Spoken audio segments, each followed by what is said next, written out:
Мынаны қарасаңдар. Бұл еще S варианты.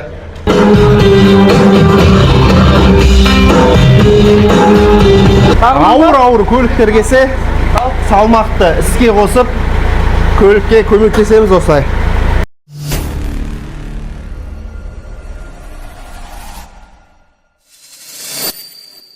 Ассаламу алейкум достар, кезекті контейнеріміз Алматы қаласына келіп жетті. Бұл бізде 20-20 деген сәл кешігулермен келді Алматыға. Ішінде 3 автокөлігіміз бар. Hyundai Palisade, жылы жаңа новый кузовтағы. Mercedes E-шка автокөлігі. Және Hyundai Sonata YF көлігі. Мінекей, пломбалардың бәрін ашып жатырмыз.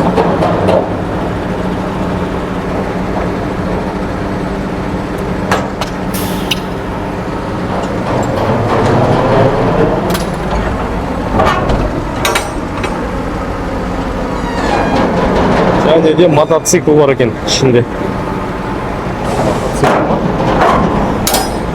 Қазір ең бірінші осы қорап шығарамыз, және де Sonatаны шығарып бастаймыз.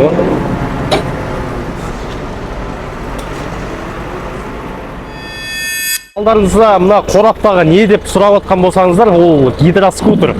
Егерде Кореядан мотоцикл, гидроскутер, мына судың бетінде жүзетін қайықтарға дейін керек болатын болса, онда оңтүстік Кореядан тапсырыс беретін болсаңыздар, 20-30-50%-ға дейін эконом болады. Қараңыздар, осындай қораппен қазір шығаратын боламыз. Енді ішін өкініш көре ашамаймыз. Алдын ала айтып қойып ғой сіздерге, қандай не зат екенін. Дәл осылай киіп, артып жіберетін боламыз. Алдағы уақытта тапсырыс берсеңіздер болады осындайда. Достар, алғашқы автокөлігіміз түсіп жатыр. Осындай мокрый асфальт түсте. Hyundai Sonata Y20 автокөлігі Алматыға дейін 2.400.000 теңгеге келіп жетті. 2.400.000 бар болғаны 2 литр авионмен бензин Павлодар қаласына тапсырыспен келді. Так, ішіне келетін болсақ, бұл автокөлік бізде 2011 жылғы шилдік бойынша. Так, салонына келік. Салонның іші жағдайы жақсы. Артық ешқандай не жоқ. Енді бұл автокөлік туралы қазір түсіріп болғаннан кейін, дөңгелектерін таққаннан кейін тағы да толық обзор көрсететін боламыз, достар. Өте жақсы комплектацияда. Комплектациясында подогрев сидений бар, эко, кондер. Жалпы жаман емес комплектация. Қазір ағаларымыз дөңгелектерін тағат, жерге қоят көлігімізді. Одан кейін оталдырып, әрі қарай жұмыстарымызды жасайтын боламыз. Так, одан кейін бізде контейнердің ішінде ерекше 2 автокөлігіміз бар. Екеуі де осындай қара пленкамен әбден қапталған. Мына карбонды қараңыздар. И хоп, уаляп. Мынаны қарасаңдар. Бұл еще S варианты. Масқара. E63 2018 жылғы. Және новый Palisade. Қазір бұл автокөліктерді сыртқа шығарамыз, дөңгелектерін тағамыз. Содан әрі қарай көреміз. Жалпы бүгін күніміз жақсы басталып жатыр. Дүйсенбі аптаның басы. Әлі де келетін контейнерлеріміз осы аптада өте көп. Контейнерлер тағы да ашатын боламыз. Бізбен бірге болыңыздар, тамашалаңыздар. Так, көлігімізді суықтай оталдырамыз. Оталды. Ешқандай артық дыбыс жоқ. Бензині сәл аздау екен. Так, 121.518 километр. Өте аз пробег 2011 жылғы автокөлікке. Қазір алып тек келесі көліктерді түсіретін болады. Достар, екінші Mercedes E63 AMG автокөлік түсті. Мынаны қараңыздар. Не деген тормоз мынау. AMG вентилируемый тормоза. Өте керемет жағдайда. Астыңғы жалпы рычагтары, тормоздың дискісінің состояниесі де жақсы. Өте керемет. Қазір көлігіміз дөңгелектерін тағып барлығын түсіретін боламыз. Так, 21.200.000 теңгеге Алматыға дейін келді. Қазақ нөмірмен где-то 32-33 миллионға түседі осы автокөлік. Ал бұны колесаны ашып қарасаңыздар, бұл автокөлік 43-45 миллион теңге. Және пробегі көптері сондай тұрады. Ал бұның пробегі бар болғаны 40 мың. Пробег 2018 жылғы өте керемет жағдайда. Түріне қарасақ, матовый пленкада секілді. Қарайық. Plyonka жабыстырылғанға ұқсайды. Я plyonka жабыстырылған екен. Бронь plyоnkасы бар. Өзінің түсі де қара. Бронь plyonkaмен. Қазір екі дөңгелегін тағамыз. Одан кейін ан жақтан палисадты түсіреміз. В общем, көліктерді полный көрсететін боламыз. Мына автокөлік. Ой, короче. Достар, міне E63-ді түсірдік. Қазір артқы екі дөңгелек палисадтың астында, оларды шығарып артқы екі дөңгелегін тағамыз. Мынаны қарасаңыздаршы, мына капоттың астында 612 айғыр ойнап жүр ғой. Басқара екі турбинасы бар. Енді осы моторларымызда бізде Гелендвагенде да тұрады. E63 өте керемет. Бронь plyоnkасы бар, жақсы жабыстырылған екен. Мына жерде барлығында ешқандай кантигі көріне бермейді. Мынаны қараңыздаршы, достар. Мынау знак не деген? Дәу знак мынау. Мына жерде подогревмен әдемі жасалған знак екен. Өте богатый көрінеді. E63 мінезін көрсетіп тұрған знактың бірі. Қараңыздар, алдынан виді барлығы өте керемет. Енді көлігіміздің қазір артқы дөңгелектерін тағатын боламыз. Оған дейін пісмілә деп бір от алдырып көрейік. Сидениясы осындай управление етіледі. Осыны білесіздер, бізде грамдайвер көшіріп алғанын. Так, бұл жерде бізде екі кілтімен AMG деп қой. Айба. Газ басшы. Баспа. Газ баспа. Газ берме. Қазір көлігіміз қыссын, одан кейін звугын тағы еститін боламыз. Келесі палисадты түсірейік. Дөңгелектерін тағайық, үш көлігімізді де қояйық. Сосын тағы көліктерді көрсетеміз. Достар, осылай ауыр көліктер келсе, салмақты іске қосып, көлікке көмектесеміз осылай. Қазір палисад автокөлігін түсірген жатыр. Палисад ауыр болып, мына қарамыздың көтенін көтеріп кетіп жатыр.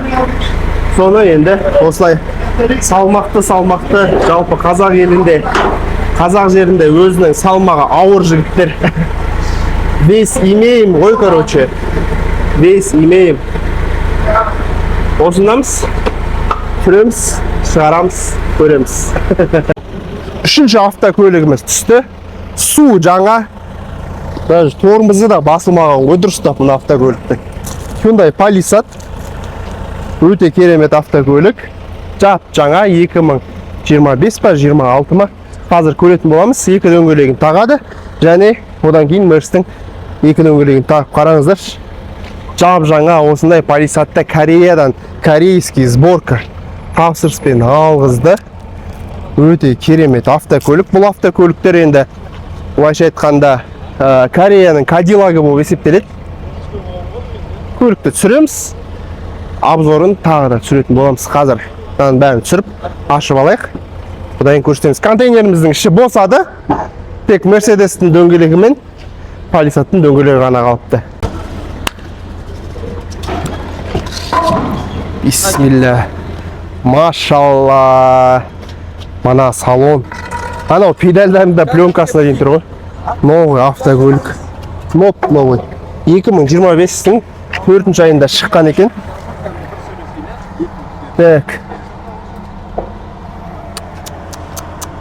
Не деген автокөлік мынау? Айтыңыздаршы.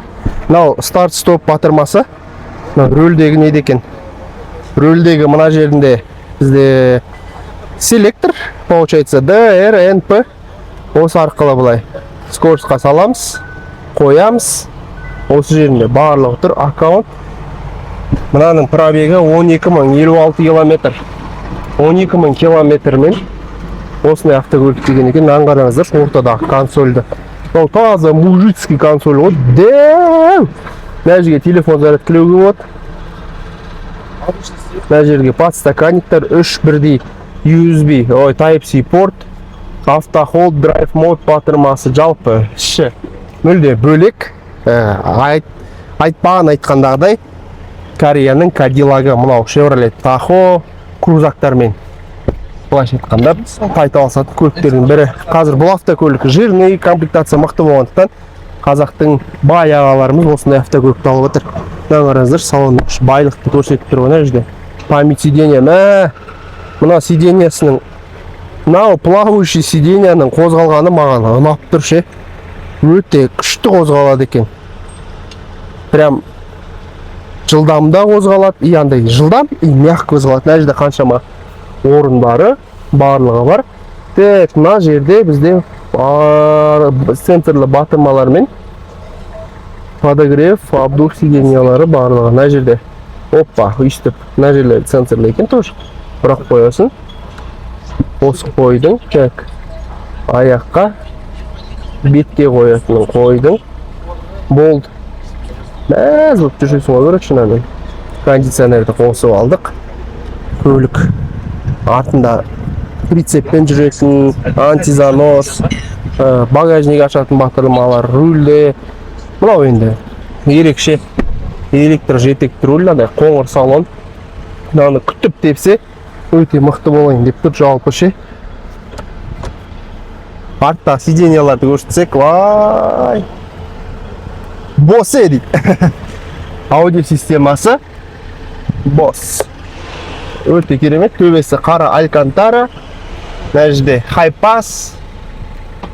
Ішкі светтері барлығы осылай сенсорлы жанады екен. Өте керемет. Бізде тағы не бар? Подогрев руля бар екен. В общем, көліктің жағдайы керемет. Мына жерде кәрше жазылған. Мыналардың барлығын қазір орысшаға немесе ағылшынша аударып көрейік.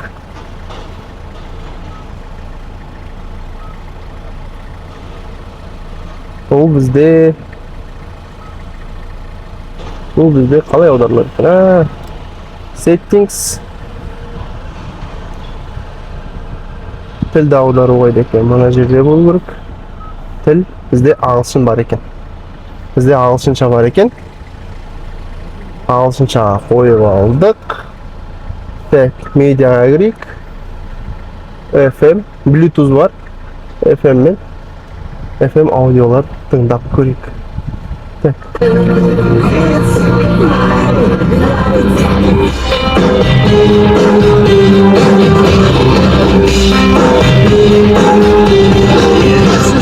На музыкада келе қалды ма дедім ғой. Проекциялы экраны. Енді көлігімізді алып, анжаққа апарып, сіздерге көрсететін боламыз. Үш автокөлігімізді де түсіріп болдық.